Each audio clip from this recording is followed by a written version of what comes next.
Olá para você que assiste a programação da TV Câmara Jacareí. Começa agora mais um programa Gente em Destaque. E hoje eu vou conversar com o jornalista Ângelo Ananias, proprietário do Jornal Diário de Jacareí. Bom, Ângelo, obrigado pela sua participação aqui no nosso programa. 2012 foi um ano especial, particularmente para você, que você completou 35 anos de carreira, 5 anos à frente do Diário. Como é que você faz o balanço do ano passado para você? Recebeu o título de cidadão também da Câmara? Plagiando um pouco o que costuma dizer o Roberto Carlos, foi um ano de muitas emoções. Eu já vinha de um ano muito bom, que foi o ano de 2011, quando eu completei 50 anos de idade. Difícil acreditar, né? Difícil conviver com isso, mas o tempo passa, o tempo é implacável.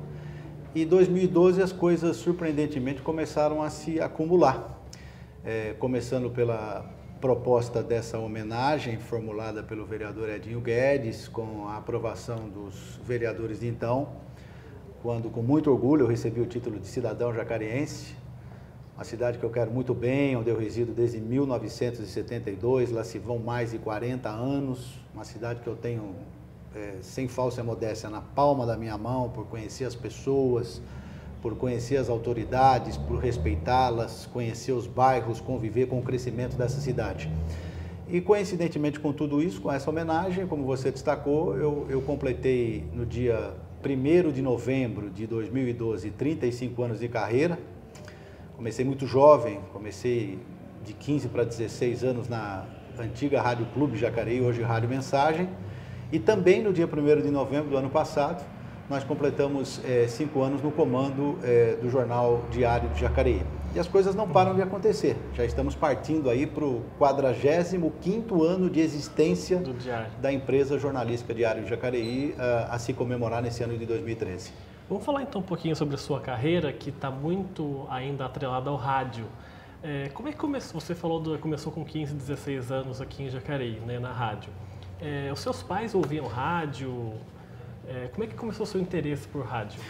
Minha mãe ouvia muito rádio. Meu pai, particularmente, ouvia rádio até demais. Gostava da Rádio Bandeirantes, das transmissões do falecido Fiore Giliotti, e era fã do rádio nas madrugadas. Eu me lembro, ainda menino, de me deitar com um enorme rádio vermelho no criado mudo do quarto do meu pai ou do meu quarto, quando às vezes ele dormia junto comigo, ouvindo um antigo apresentador da Rádio Tupi do Rio de Janeiro chamado Coli Filho. Era um programa da madrugada de muito sucesso no Rádio Carioca, com o qual eu tive a oportunidade de conviver no final da minha infância, no começo da minha pré-adolescência, e que coincidiu também com o meu ingresso na própria Rádio Clube. A minha carreira no rádio começou especificamente em Jacareí, foi um lance até muito curioso, Rodrigo. A Rádio Clube, na época, estava contratando um redator que preferencialmente tivesse algum dom, alguma queda pro esporte.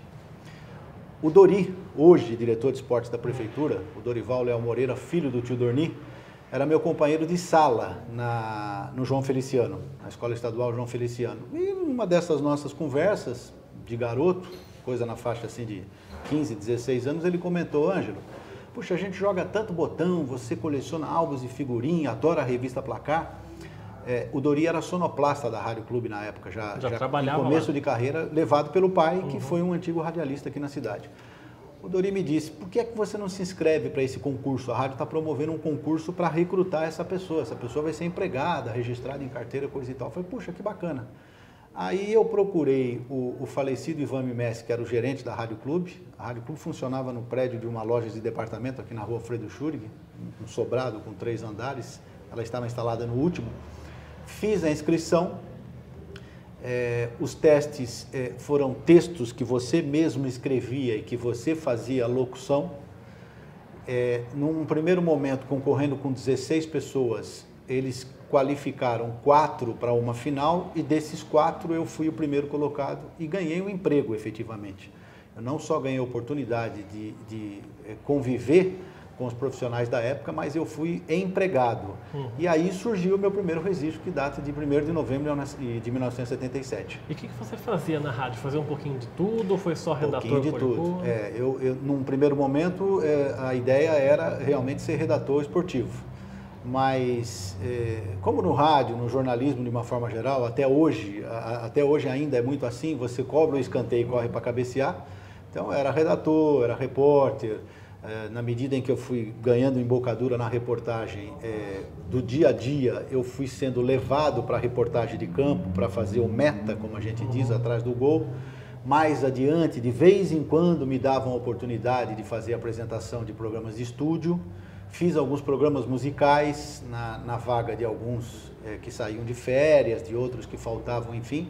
Mas o meu começo de rádio foi mais ou menos com esse desenho, a partir de um concurso, do qual eu tive a aprovação como primeiro colocado e o ingresso na Rádio Clube no ano de 77, no dia 1º de novembro. E você ficou quantos anos na Rádio Clube?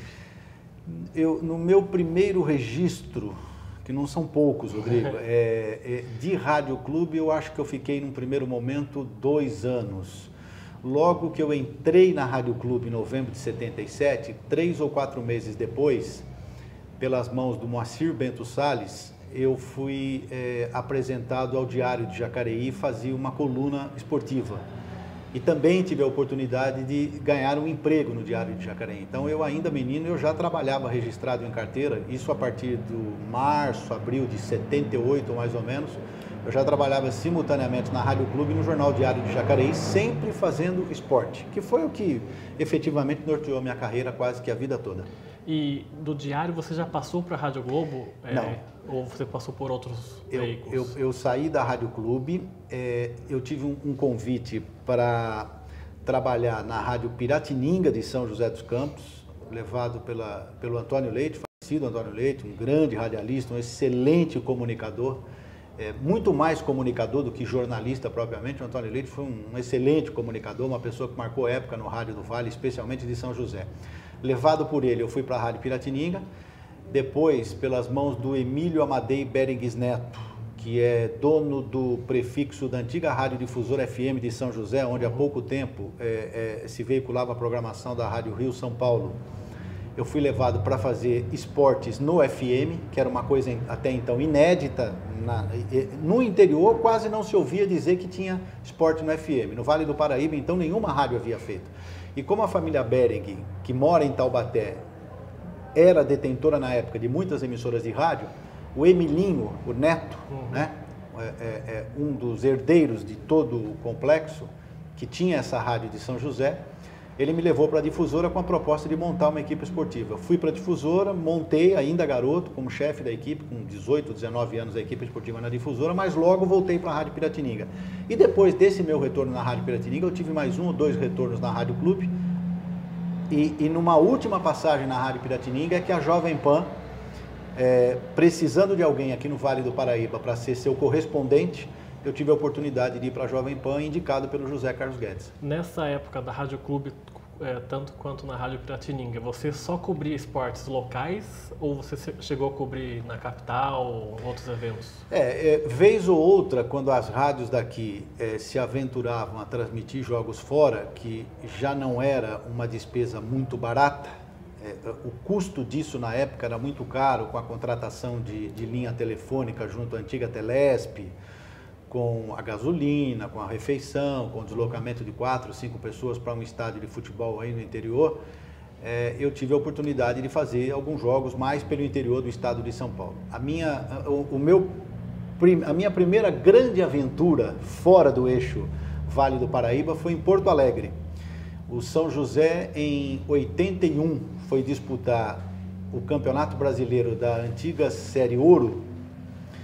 E eu estava na Rádio Piratininga e, na época, o Antônio Leite não quis liberar verba para mandar pelo menos uma pessoa para Porto Alegre. O que eu fiz? Eu comprei uma passagem do próprio bolso, eu tenho até hoje essa passagem guardada, financiei essa passagem 12 vezes na antiga Varig, Paguei as minhas despesas de hotel e sozinho fui para Porto Alegre para pelo menos assistir a estreia do São José no Campeonato Brasileiro. O São José perdeu para o Grêmio. Sem nenhuma transmissão da rádio. Sem nenhuma transmissão. Fui apenas para ir lá dizer que eu fui e trazer sonoras, trazer reportagens com os jogadores do São José. Mas foi uma viagem bancada por mim.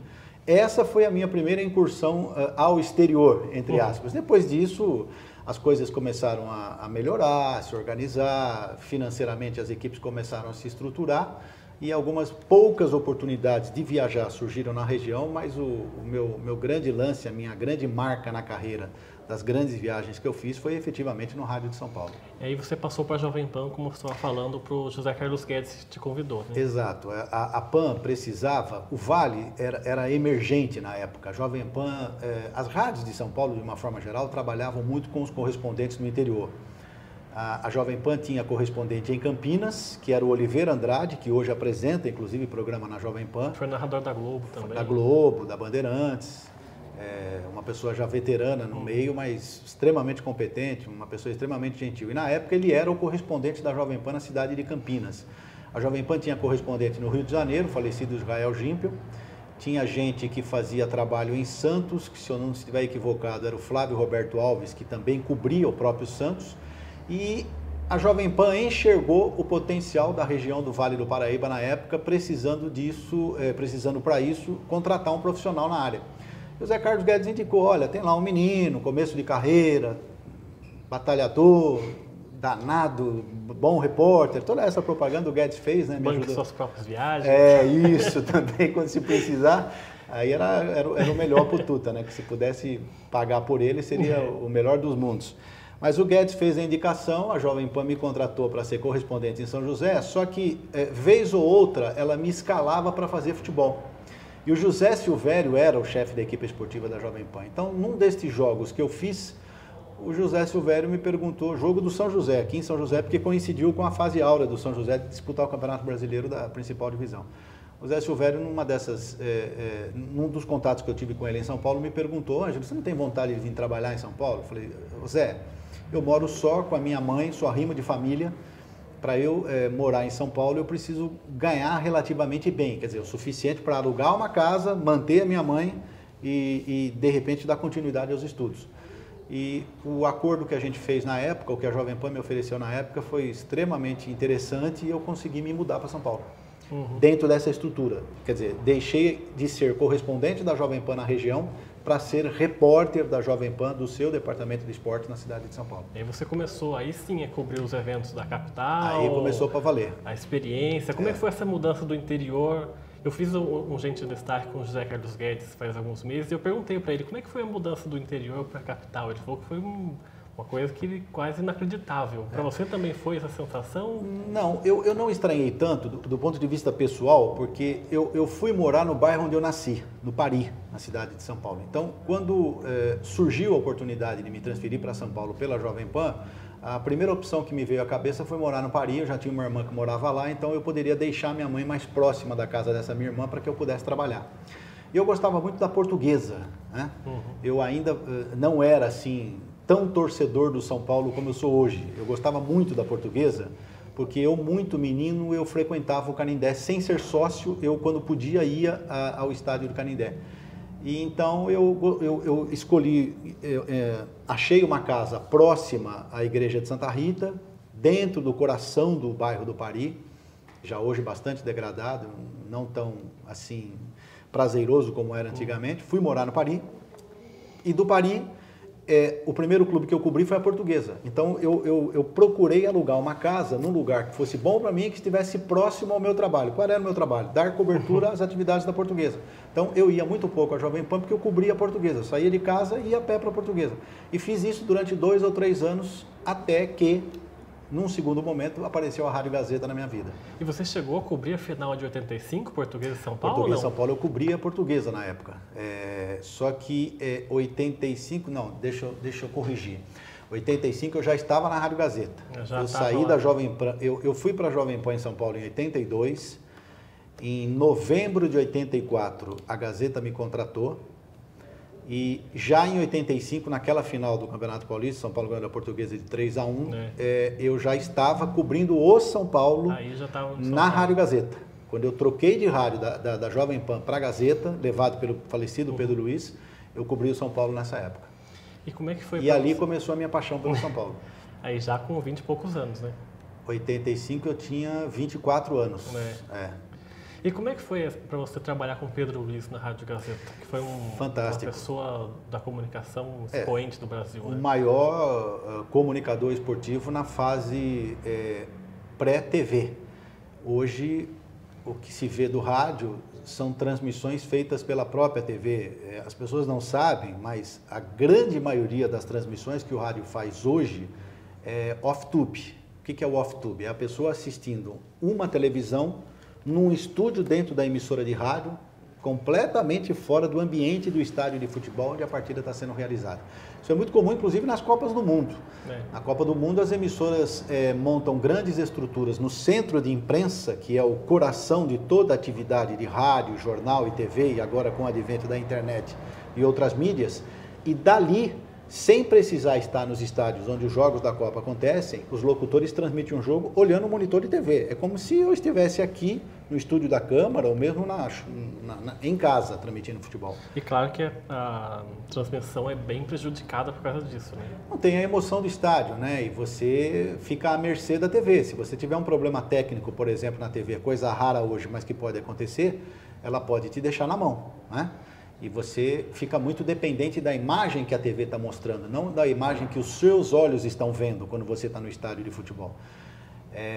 E a minha ida para a Gazeta foi nessa linha, porque o Pedro tinha toda uma escola de ter sido grande nome do rádio esportivo brasileiro na fase em que não havia televisão, ou seja, as pessoas ouviam rádio imaginando o que é que se passava pelo campo. E o Pedro Luiz era tido como o narrador que melhor descrevia na narração do rádio aquilo que efetivamente se passava num campo de futebol. E daí da Gazeta você foi para a Globo já? Aí na Gazeta eu fiz a Copa de 86, porque quando eu fui para a Gazeta em 84, já um pouco mais maduro, já conhecendo o ambiente de São Paulo, eu fiquei muito chateado de sair da Jovem Pan, porque a Jovem Pan foi a melhor rádio que eu trabalhei até hoje. A Jovem Pan é uma escola de jornalismo. É muito prazeroso para quem gosta de fazer jornalismo efetivamente, trabalhar na Rádio Jovem Pan. Eu guardo a Jovem Pan hoje no meu coração com muito carinho até hoje. Mas eu tive que sair porque na época eu recebi uma proposta do Pedro para ganhar praticamente o dobro que eu recebia na Jovem Pan, e eu era tido na Pan como um menino prodígio. Era o Vanderlei Nogueira, o Cândido Garcia e o Ângelo Ananias com a função de ser o terceiro repórter, como se diz hoje no rádio. Então, eu fazia tudo na Jovem Pan durante a transmissão, menos estar atrás do gol e entrevistando o jogador, que é o que eu gostava de fazer. Tinha que correr atrás da polícia, atrás do bandido, atrás do torcedor que foi preso, atrás do departamento médico para saber se tinha alguém machucado. Eu fazia o extra-jogo, né? Como a gente costuma dizer, que é o terceiro repórter do rádio. E eu confesso a você que eu não gostava muito. Eu gostava de estar atrás do gol. A Gazeta me ofereceu essa oportunidade. Além disso, me deu a condição de ser titular e me deu a condição, 2 anos depois, de fazer a Copa do México, em qualquer circunstância. A Gazeta, na época, o Pedro Luiz me disse isso claramente, não tinha uma situação ainda muito definida de quantas pessoas iriam para o México, mas se uma pessoa fosse, essa pessoa seria eu. Então, eu fui para a Gazeta acreditando nesse projeto, ele cumpriu à risca tudo o que ele me prometeu, e financeiramente e até profissionalmente foi um período muito legal na minha carreira, porque foi o que me projetou e me abriu a porta para ir para a Rádio Globo na época. E sobre essas coberturas de Copa a gente vai falar no próximo bloco. E na Rádio Globo você trabalhou com Osmar Santos, que até hoje é seu grande amigo. Quais são as experiências que você traz da Rádio Globo? O que você pode falar? A Rádio Globo, ela surgiu na minha vida a partir da Copa de 86. O Osmar narrou a Copa do México em 86 pela TV Globo, que foi um grande sucesso na época, porque até então a linguagem que o Osmar utilizava no rádio era extremamente inovadora. E o Boni, então diretor da Globo, enxergou no Osmar um fato novo para a televisão e o levou para a televisão. E ele narrou a Copa do México pela TV Globo. Então eu passei a conviver um pouco mais com o ambiente das grandes estrelas do rádio, as pessoas começaram a me enxergar de outra forma, isso é muito natural, porque no momento em que você está numa cobertura de Copa do Mundo, você está na elite do rádio. É como estar numa seleção brasileira participando de um evento internacional, você já não é visto mais como aquele jogador de clube, você já é visto como jogador de seleção. E no rádio é exatamente assim. E a Globo, na época, estava passando por uma fase de transição pelas mãos do próprio Osmar, com a possibilidade de ele receber o assédio de outras emissoras. Então, já meio que se precavendo diante da possibilidade de perder profissionais mais experientes, a Globo passou a contratar jovens valores. E na época ela assediou a mim e ao Oswaldo Pascoal, que eram 2 repórteres da Rádio Gazeta. Pascoal, que hoje está de volta à Rádio Globo, levado por mim como comentarista e exercendo a minha atividade como coordenador, foi levado por mim, aqui do Rádio do Vale do Paraíba, para a Rádio Gazeta, se tornou um grande nome na Rádio Gazeta ao meu lado e levado junto comigo para a Rádio Globo para ser a dupla de jovens repórteres da Rádio Globo na época. Então a minha história na Rádio Globo começou por aí, pelas mãos do Osmar entre 86 e 87 nessa passagem. Tá certo. Bom, Ângelo, a gente vai fazer um rápido intervalo aqui no nosso programa. O Gente em Destaque volta daqui a pouco. Até já!